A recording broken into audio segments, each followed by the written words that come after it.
His royal mind was gone. His heart was made like the beasts, and his dwelling was with the wild asses. They fed him with grass like oxen, till he knew that the Most High God ruled.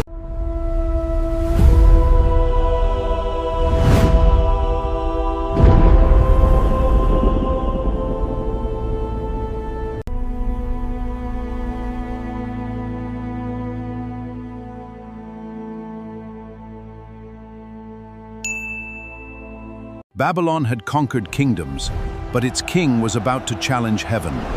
Is not this great Babylon that I have built by the might my power?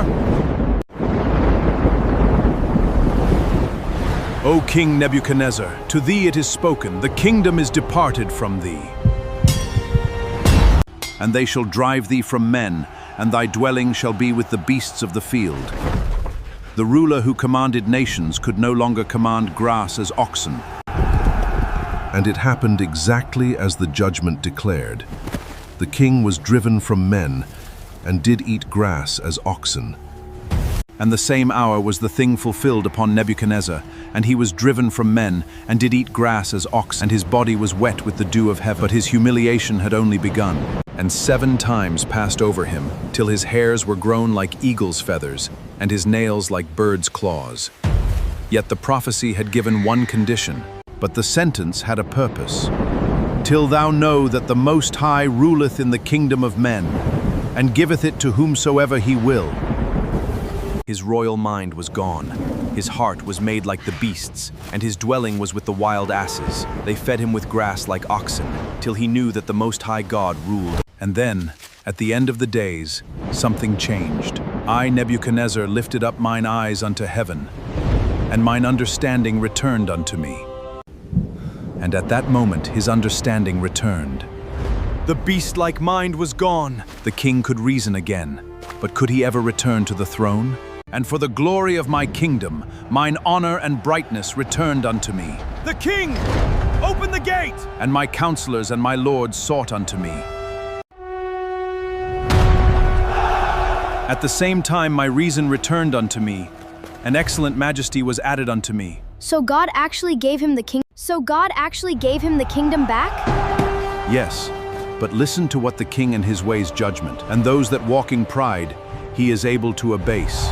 All whose works are truth, and his ways judgment, and those that walk in pride he is able to abase.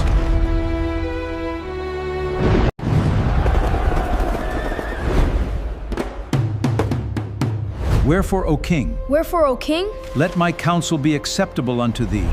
Break off thy sins by righteousness, and thine iniquities by shewing mercy to the poor, if it may be a lengthening of thy tranquility. So he was warned before all of this happened? Clearly, He heard the warning, but he did not humble himself. All this came upon the king Nebuchadnezzar. At the end of 12 months he walked in the palace of, Is not this great Babylon? so the whole thing was meant to make him understand who really ruled? Exactly. And Daniel tells us what Nebuchadnezzar finally learned, and that he appointeth over it whomsoever he will.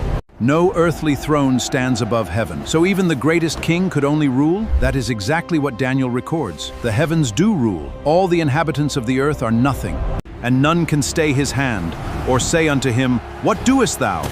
Nebuchadnezzar could command Babylon, but he had learned the king commands the Most High. Listen carefully. Till thou know that the Most High ruleth in the kingdom of men, and giveth it to whomsoever he will. That was the lesson behind the entire judgment. So Nebuchadnezzar's real. Exactly. He began to believe the glory belonged to him. The king spake and said, while the word was in the king's mouth, a voice from heaven, O King Nebuchadnezzar, to thee it is spoken, the kingdom is departed from thee. So all of that happened, and Nebuchadnezzar himself gives us the final answer. Now I, Nebuchadnezzar, praise and extol and honor the King of heaven. It was learning who truly rules. A king conked high humbled him. If you believe the Most High rules, comment Amen. Help us share biblical stories and make the gospel available. Comment Amen, share, and subscribe to Mosaik Studio.